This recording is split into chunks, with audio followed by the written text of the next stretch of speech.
Hi, it's Tanya and it's Talk About It Tuesday. There has been so much that has happened since we last spoke last week, and I just want to give you just a snippet of my take on the situations and occurrences of last week, and then I'm going to move on with my topic for today, which is relational alignment.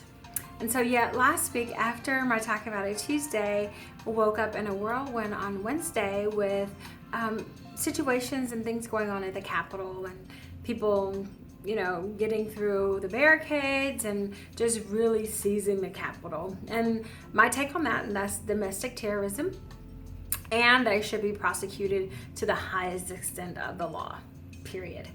So, moving on with talking about your relational alignment, and that's dealing with people.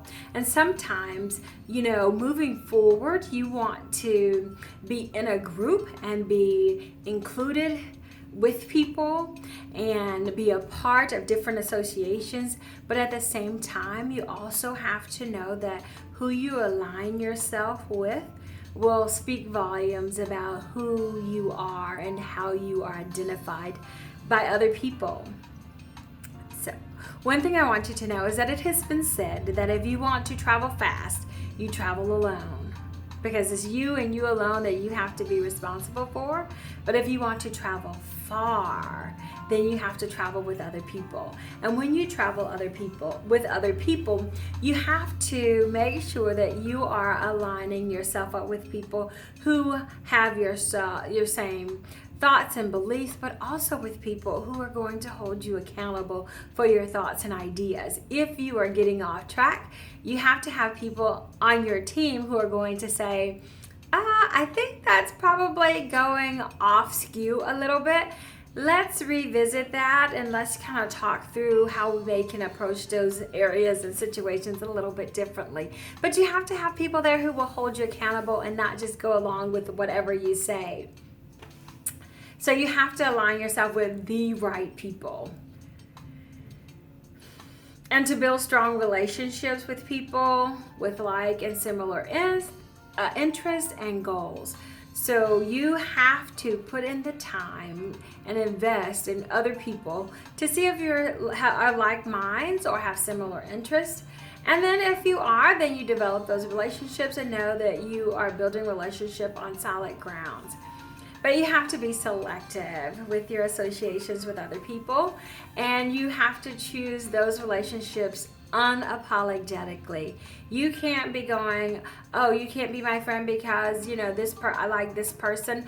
You can have different likes and different interests of other people. That doesn't mean that you can't have a relationship. That just means that your relationship may be compartmentalized. It may only be a professional relationship with someone that you have a relationship with at work. It could be situational. It could be a situation where you are working on a project, and so you have to have a relationship or camaraderie with this person because you are working on a project. And it could be a family relationship. It may be someone that you have a relationship because you are related. So you have your life, that's your whole life, but it could also be very compartmentalized because people have different places and different seasons in your life, and you have to be aware of that and know when their presence is needed and when you can back away from it and say, you're probably not the person that I go to for advice on this situation. I need to go to someone else. Also, as leaders, we oftentimes have the responsibility of nurturing and growing other people personally and professionally.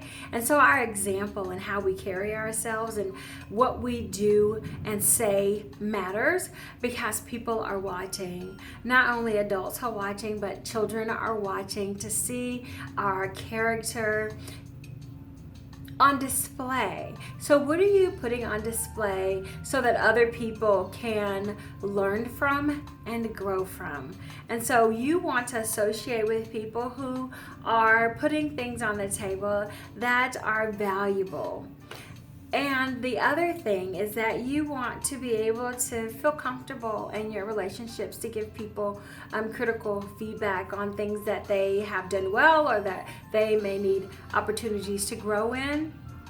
but never give up on relationships, and making sure that you are open and receptive to feedback. I know when I went to Africa and Nepal and we work with the teachers there, we went in with, wow, we've got all of this great information that we want to share, but we also had to learn that, just because we brought it to the table, it wasn't always something that they wanted, that they had to select the things that we provided that made sense to them, that work with their professional growth goals and objectives.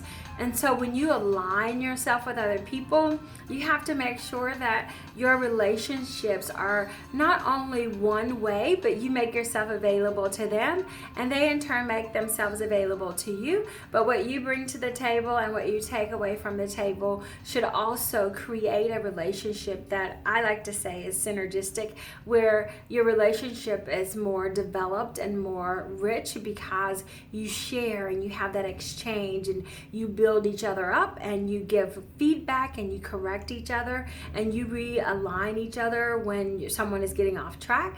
And so it's about leadership and accountability when you have relationship alignments and you align yourself with other people.